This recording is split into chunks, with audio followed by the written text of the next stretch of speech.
छत्तीसगढ़ का मध्यकालीन इतिहास अर्थात छत्तीसगढ़ में कलचुरी राजवंश 1000 से 1741 ई। भारत के इतिहास में कलचुरी राजवंश का स्थान महत्वपूर्ण है। सन 550 से लेकर 1740 तक लगभग 1200 वर्षों की अवधि कलचुरी नरेश अथवा दक्षिण भारत के किसी न किसी प्रदेश पर राज्य करते रहे। शायद ही किसी राजवंश में इतने लंबे समय तक राज्य किया हो। वैसे हे वंश का पूरा वृत्तांत पुराणों में मिलता है। प्रश्न उठता है कि कलचुरी कौन थे, कहाँ से आए थे और उनका मूल वंश क्या था। डॉक्टर मिरासी के अनुसार कलचुरी नरेश अपने सहस्त्र अर्जुन कहे जाने में गौरव का अनुभव करते थे। प्राचीन समय में कलचुरियों को कठपुरी प्रतिद्वंद चालुक्यों द्वारा कलशुलित तथा शिलालेख में कलचुरी एवं कालाचुरी कहा गया है।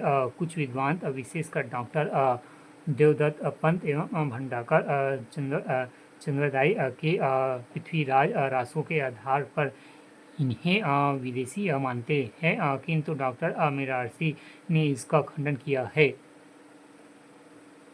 कलचुरी कौन थे, इसका निराकरण अभी तक नहीं हो पाया है, लेकिन कलचुरी है वंशीय एक ही थे। विद्वानों ने इसे चंद्रवंशी क्षत्रिय माना है। कलांजर प्रयाग एवं त्रिपुरी काशी तुमत रतनपुर एवं खल्लारी रायपुर के कलचुरी नरेशों ने अपनी राजधानी स्थापित की। कलचुरी वंश का मूल पुरुष कृष्णराज था, जिसे इस वंश का स्थापना की और 500 से 575 ई तक राज्य किया एवं कृष्णराज के बाद उसके पुत्र शंकरगढ़ प्रथम ने 575 से 600 ई और शंकरगढ़ के बाद उसके पुत्र बुद्धराज ने 600 से 620 ई तक शासन किया, किंतु 620 अवधि से 550 से 620 ई में कलचुरी गुजरात एवं कोकड़ा और विदर्भ के स्वामी थे। ईसा की 9वीं शताब्दी में कलचुरियों के समग्र विस्तार किया।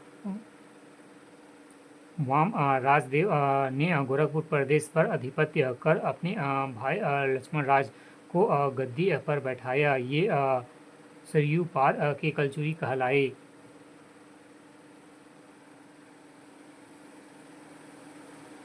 आगे चलकर वरमराज देव के पुत्र ने त्रिपुरी महिष्मती के समान नर्मदा तट को अपने राजधानी बनाई एवं वरमराज देव की कलांजर प्रथम, इसका वर्तमान नाम तेवर।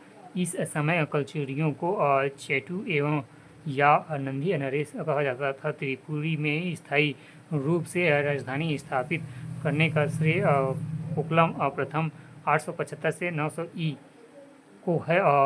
कोकल अत्यंत प्रतापी राजा था। इसकी विजयों का उल्लेख बिलहरी लेख में मिलता है। उसका विवाह चंदेलों के यहाँ उसकी पुत्री का विवाह राष्ट्रकूट वंशी कृष्ण द्वितीय के साथ हुआ था। उसकी शक्ति का पता चलता है।